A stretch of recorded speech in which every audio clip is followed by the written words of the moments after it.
श्री स्वामी समर्थ जय जय स्वामी समर्थ। स्वामी महाराजांच्या कृपेने तुमच्या मनातील सर्व इच्छा पूर्ण होत हीच मी स्वामींच्या चरणी प्रार्थना करते आणि आज या नवीन सुंदर व्हिडिओला सुरुवात करते। तर बघा, उद्या 6 जुलै आहे आणि उद्या आहे रविवार। तर उद्या आलेली आहे आषाढी एकादशी। आषाढी एकादशीला देवशयनी एकादशी या नावाने देखील ओळखले जाते किंवा मग मोठी एकादशी असं सुद्धा म्हटलं जातं। देवशयनी म्हणजे श्रीहरी भगवान विष्णू शयनी अवस्थेमध्ये प्रवेश करतात। शयनी म्हणजे गाढ निद्रेमध्ये ते ध्यानावस्थेत असतात। तर या दिवशी श्रीहरी भगवान विष्णू हे दूधसागरामध्ये शेषसर्पावरती गाढ निद्रे अवस्थेत प्रवेश करतात। तर हा जो कालावधी आहे किंवा हा जो काळ आहे तर हा 4 महिन्यांचा असतो, जो कार्तिकी महिन्यातील प्रबोधिनी एकादशीला संपत असतो। तर आषाढी एकादशीपासून 4 महिन्यांपर्यंत जो काळ चालू असतो तर त्याला चातुर्मास असं म्हटलं जातं। तर आषाढी एकादशीचा हा जो दिवस आहे तर हा श्रीहरी भगवान विष्णूंचा आशीर्वाद घेण्याचा दिवस आहे। तर याचा मुख्य उद्देश मोक्ष प्राप्त करणे असा होतो। तर हे आषाढी एकादशीचे व्रत केल्याने आपल्या सर्व इच्छा मनोकामना या देखील पूर्ण होतात आणि आपल्याला श्रीहरी भगवान विष्णूंचा भरभरून आशीर्वाद मिळतो। तसेच आपण हे आषाढी एकादशीचे व्रत केल्याने वर्षातील सर्व एकादशीचं पुण्यफळ हे आपल्याला मिळत असतं। तर हा आषाढी एकादशीचा दिवस धार्मिक दृष्टीने हा दिवस अत्यंत महत्त्वाचा असल्याने या व्रतासोबतच किंवा विष्णूंच्या पूजेसोबतच काही सेवा उपायसुद्धा केले जातात।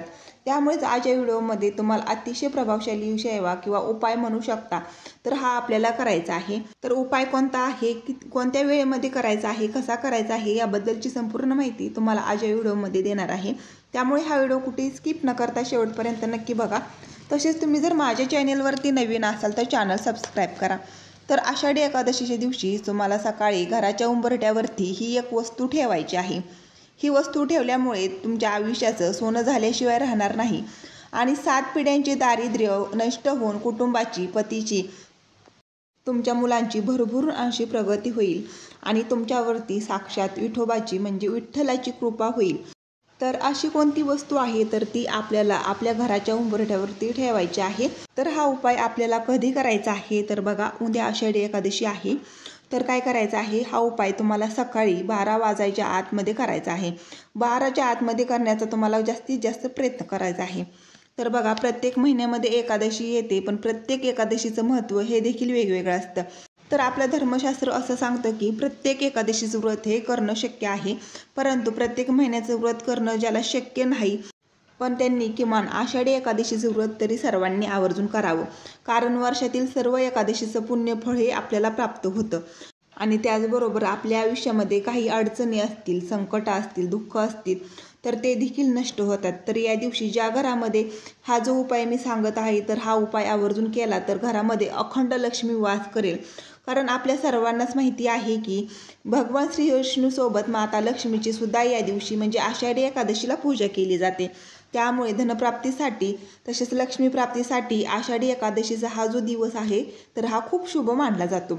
जर तुमच्या आयुष्यामध्ये सतत आर्थिक अडचणींना तुम्हाला सामोरं जावं लागत असेल किंवा मग सतत आर्थिक अडचणी येत असतील, तुमच्या घराची भरभराट होत नसेल, घरामध्ये पैसा टिकत नसेल, उद्योग व्यवसाय चांगला चालत नसेल किंवा उद्योगामध्ये व्यवसायामध्ये अनेक अडचणी निर्माण होत आहेत, घरामध्ये हवा तेवढा पैसा येत नाही किंवा मग आलेला पैसा हातातून निघून जात आहे किंवा तुमच्या हातातून जास्त खर्च होत आहे, तर या सर्व गोष्टींचं कारण बघा, घरामध्ये सतत आजारपण असेल किंवा भांडणं असतील, वादविवाद असतील, घरामध्ये कुटुंबामध्ये एकोपा नसेल तर आपल्यावरती म्हणजे आपल्या कुटुंबावरती माता लक्ष्मी स्थिर नाही किंवा आपल्यावरती माता लक्ष्मी प्रसन्न नाही। आणि तसेच घरामध्ये लक्ष्मी नांदणे म्हणजे फक्त पैसा असं नाही तर काय एक प्रकारची शांती, समृद्धी असणे हे सुद्धा गरजेचं असतं। आपल्या घरामध्ये पैसा तर हवाच पण त्याबरोबर पैशांसोबतच घरातील वातावरण हे सुद्धा लक्ष्मी स्थिर राहण्यासाठी अनुकूल असणं सुद्धा तितकंच गरजेचं म्हणजे महत्त्वाचं आहे। म्हणून तुम्हाला आषाढी एकादशीला ही वस्तू आपल्या घराच्या उंबरठ्यावरती ठेवायची आहे।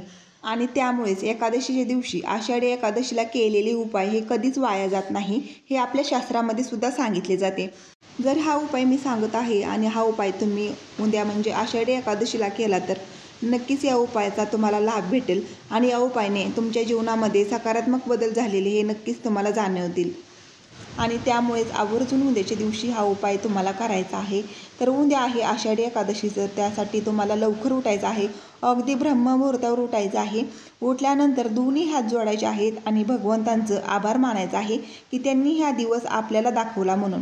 त्यानंतर आंघोळ करायची आहे। तर आंघोळीसाठी तुम्हाला आंघोळीच्या पाण्यामध्ये एक तुळशीपत्र, गंगाजल आणि थोडीशी हळद टाकायची आहे आणि त्याने आंघोळ करायची आहे। तर याने आपले शरीर आणि मन हे सुद्धा शुद्धीकरण होतं, पवित्र होतं। त्यामुळे आपण जे काही प्रभावी उपाय करतो तर ते खूप प्रभावी ठरत असतात। यानंतर आपलं घर आपल्याला स्वच्छ करून घ्यायचं आहे। शक्यतो देवघरातील देवपूजा करून झाल्यानंतर किंवा देवपूजा करायच्या अगोदरसुद्धा तुम्ही डायरेक्ट हा उपाय केला तरीसुद्धा चालणार आहे। तर हा उपाय करण्यासाठी तुम्हाला तांब्यामध्ये पाणी घ्यायचं आहे। तांब्या हा तुम्ही तांब्याचा घेऊ शकता किंवा मग स्टीलचा घेतला तरीसुद्धा चालणार आहे।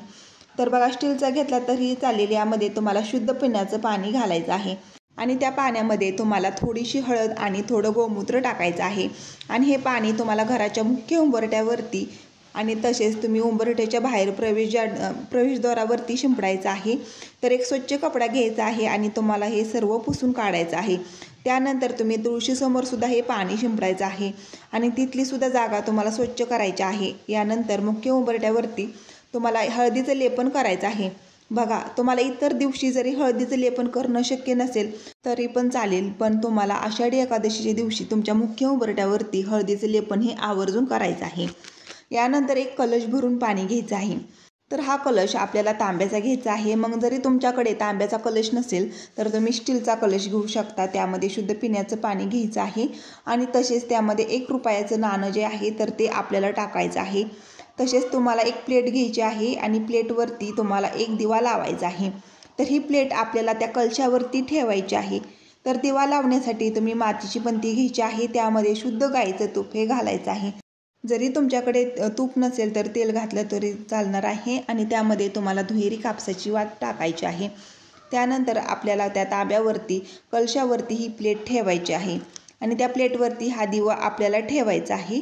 त्यानंतर थोडीशी हळद एका वाटीमध्ये मिक्स करायची आहे। हळदीमध्ये पाणी टाकायचं आहे आणि त्याची पेस्ट आपल्याला बनवायची आहे आणि आपल्या घराच्या बाहेर जेव्हा बाहेरून तुम्ही घरामध्ये प्रवेश करता, बघा तुमची हाताची उजवी बाजू म्हणजे उजवी साईड असणार आहे, तर त्या साईडला हळदीने तुम्हाला एक चौकोन काढायचा आहे। बघा, थोडा छोटासा चौकोन काढायचा आहे, कलश बसन एवढा चौकोन काढायचा आहे आणि पूर्ण तो हळदीने आपल्याला चौकोन भरून काढायचा आहे।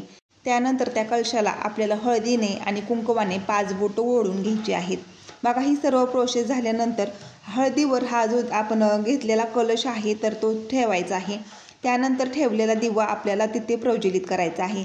दिवा प्रज्वलित केल्यानंतर त्या दिव्यामध्ये तुम्हाला एक कापराची वडी आणि एक लवंग टाकायला विसरायचं नाही। बघा, एक कापराची वडी आणि लवंग आपल्याला त्या दिव्यामध्ये टाकायचं आहे। त्यानंतर आपल्याला घराच्या बाहेर रांगोळी देखील काढायची आहे। तर बघा, रांगोळी काढल्यामुळे आपल्या घरामध्ये, आपल्या घराच्या बाहेर वातावरण हे सकारात्मक होतं आणि त्यामुळे मन प्रसन्न होतं, माता लक्ष्मी आपल्यावरती प्रसन्न होते। या दिवशी रांगोळी काढताना आपल्याला त्यामध्ये लाल आणि पिवळ्या रांगोळीने रांगोळी काढायची आहे घरापुढे।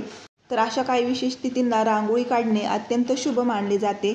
त्यामुळे घरामध्ये सकारात्मक ऊर्जा निर्माण होते, घरामध्ये आनंद निर्माण होतो। तसेच देवी लक्ष्मी आपल्यावरती प्रसन्न होते, देवी लक्ष्मीचं स्वागत करायला मार्ग देखील रिकामा होतो। यानंतर बघा, 7 तुळशीची पानं तुम्हाला घ्यायची आहेत। तर ही तुळशीची पानं तुम्हाला आदल्या दिवशी तोडून ठेवायची आहेत किंवा मग गळलेली पानं तुम्हाला घ्यायची आहेत। आषाढी एकादशीला तुळशीला स्पर्श करायचा नाही।